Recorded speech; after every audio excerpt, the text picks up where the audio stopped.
vamos a ver un experimento casero del comportamiento de la presión hidrostática, para lo cual hemos empleado un tubo de PVC de 2 pulgadas de una altura de 3 metros. Hemos realizado 3 agujeros de aproximadamente 3.5 milímetros. El primero se encuentra aproximadamente a 300 milímetros del piso, después cada uno de los otros separados, espaciados 200 milímetros. Como ustedes pueden recordar, la fórmula de la presión es la densidad por la altura y por la gravedad. En este caso, la densidad es la densidad del agua. La densidad del agua no varía porque tenemos agua en la parte interna del tubo. La gravedad tampoco varía, son dos constantes que no varían. Lo único que está variando es la altura. Nosotros vamos a tener el primer agujero, como les dije, a 300 milímetros.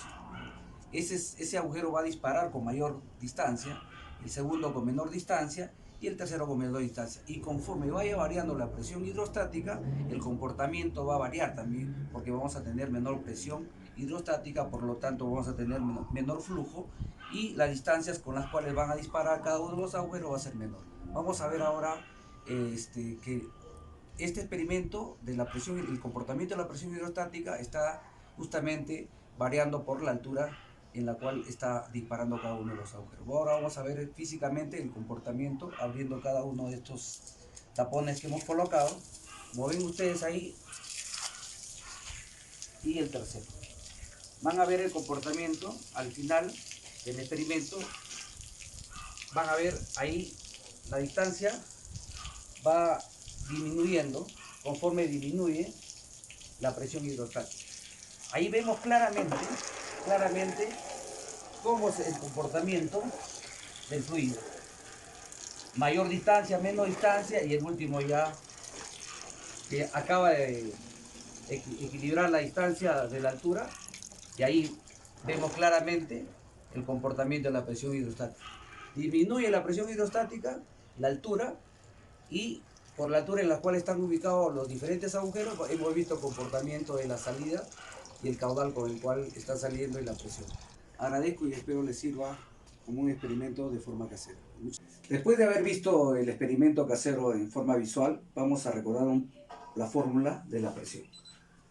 Como nosotros sabemos, la presión está dada por la densidad del fluido, por la gravedad y por la altura. En este caso, la densidad del agua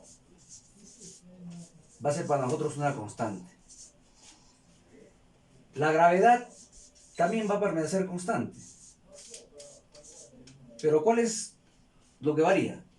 Varía la altura. Esta va a variar. Varía la altura. Entonces, conforme varía la altura, el comportamiento de la presión hidrostática va a ser, como vamos a ver aquí en el gráfico. Esta es la simulación del tubo. Tuvimos un agujero aproximadamente a 300 milímetros del piso, el segundo a 200 milímetros y el otro también a 200 milímetros. Este tubo tenía un aproximado de 3000 milímetros, o sea 3 metros. ¿Ok? Entonces, como hemos visto en el experimento en forma visual, conforme nosotros tenemos acá el agua, la presión hidrostática en el fondo, el chorro va a disparar con mayor distancia. ¿Ok? El segundo chorro va a ser con menor distancia y el último chorro va a ser con menor distancia. ¿Ok? Entonces, conforme esta presión hidrostática baja, estas distancias van a disminuir. Van a disminuir hasta que el fluido se consuma. Entonces, de esta forma podemos ver que varía la altura y varía la presión hidrostática. Y lo vemos claramente en el experimento casero que hemos visto, diferentes distancias a diferentes alturas hidrostáticas. Espero que este experimento casero, y recordando un poco la fórmula, hayamos visto de que la presión hidrostática, al variar la altura, vamos a variar el comportamiento del líquido en el cual estamos haciendo el experimento. Gracias.